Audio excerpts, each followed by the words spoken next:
Welcome back to the continuing adventures of the monad.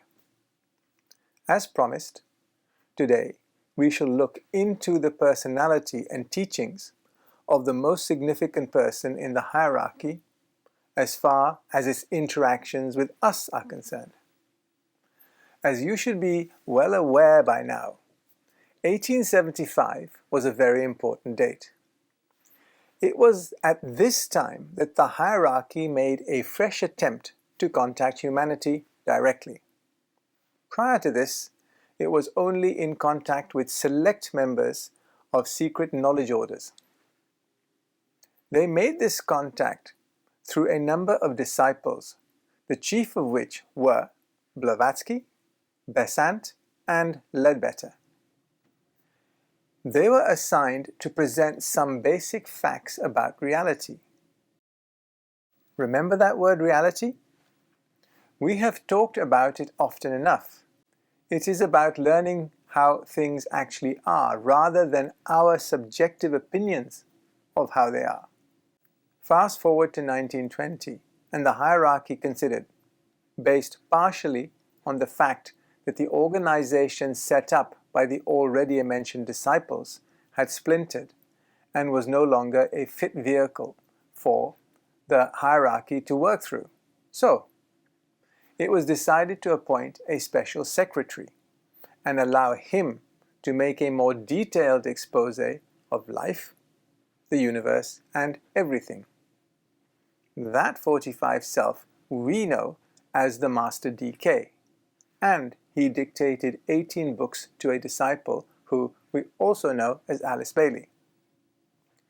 The chief among his works, and the only one I pay attention to, was Cosmic Fire. As an aside, if you want to know what Cosmic Fire is really talking about, then I suggest you read Cosmic Intelligence by Lars Adelkashog. It is a synopsis and commentary on Cosmic Fire and is itself over 500 pages long.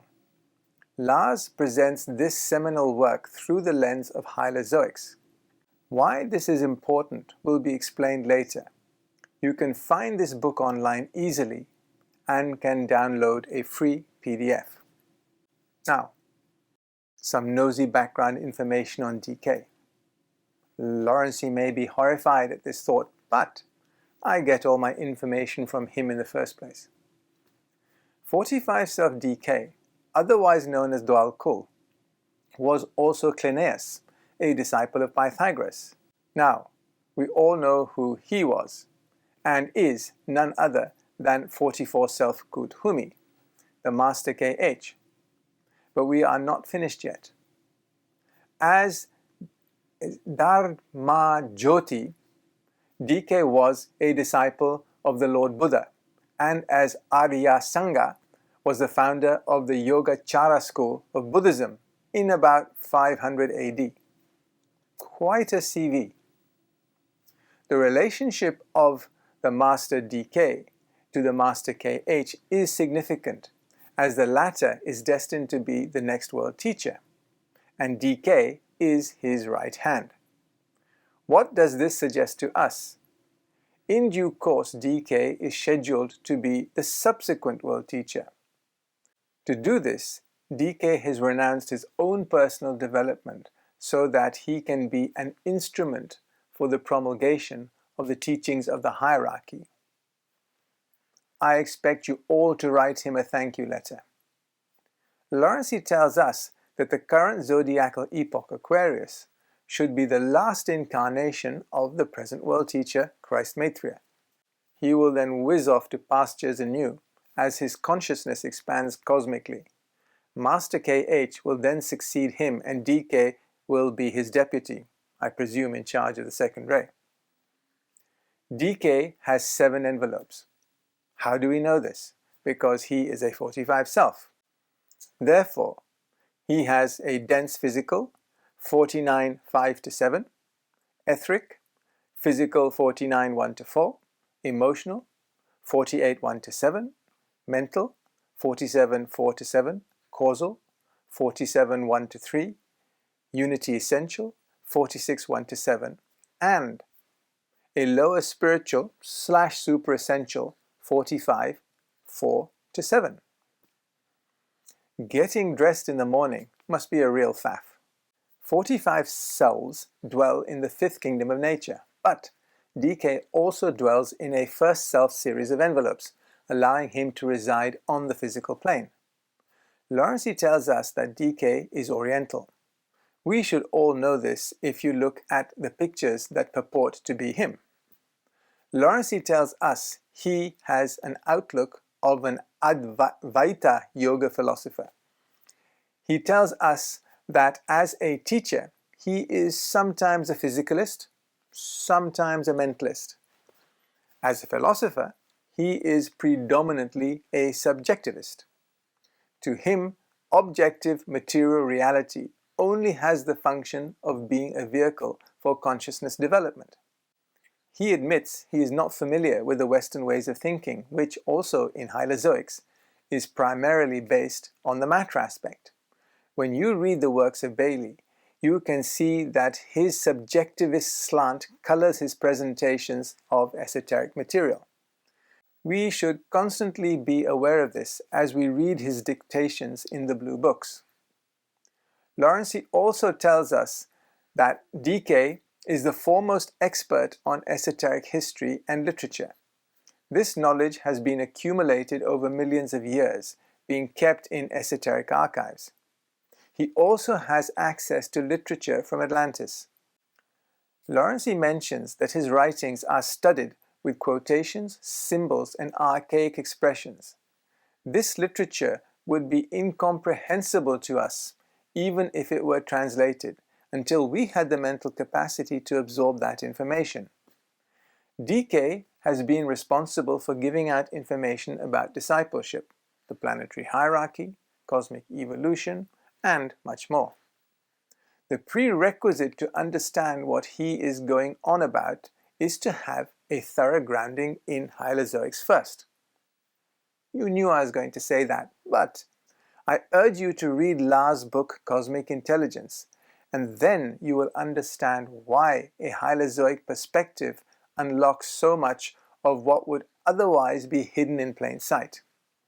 DK says himself that he has written for future generations and disciples that only causal selves can interpret his communications with full understanding, and that he has written with precisely these people in mind, who are expected to incarnate in greater numbers at the close of the 20th century. Lawrence tells us that it is interesting to note how DK defines vice and virtue. Vice is the energies of the envelopes of incarnation synthesized in the personality because they keep the self in its envelopes and counteract causal energies. Virtue is for the self to utilize the causal energies and by means of them to control the personality, which are the energies of envelopes of incarnation. If we heed the teachings of the Master D.K, it will allow the hierarchy to come into closer contact with us. We collectively have to come to realize that there are kingdoms of nature above our own, and that we were in contact with them during the fourth root race, a time we know as Atlantis. We have talked about the hierarchy being banished from Atlantis. It was not really a banishment. Think of it think of it as a strategic withdrawal. The hierarchy could have stayed and fought against the lower priesthood, who went on to become the Black Lodge. The only problem with this course of action is that it is against the law. If we want to behave like idiots and worship false idols, we are perfectly entitled to do so. This is the law of freedom in action. The hierarchy's withdrawal had pretty serious consequences. Just ask the inhabitants of the island of Poseidonis, the last remnant of a once great civilization. In 9564 BCE, the game was up, and no one going forwards who knew about the hierarchy were allowed to speak about it. Prior to their strategic withdrawal, we were guided by enlightened souls. After their departure, the Black Lodge came up with the concept of God.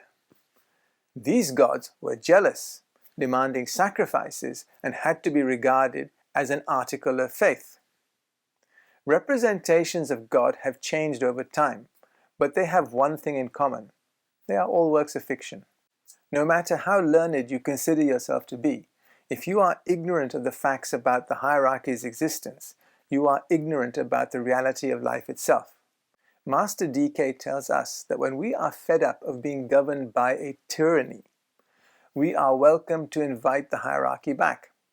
Until then, only those that desire to communicate with them can do so if they fulfill certain requirements. They are informed of these requirements when they become accepted disciples, and they then set about achieving the correct qualifications. This was the case in all the secret orders that existed. Since some of this esoteric knowledge has been made public, the rules of the game have changed. But there are rules, and these have already been discussed in detail in previous sets of presentations. So there you have it.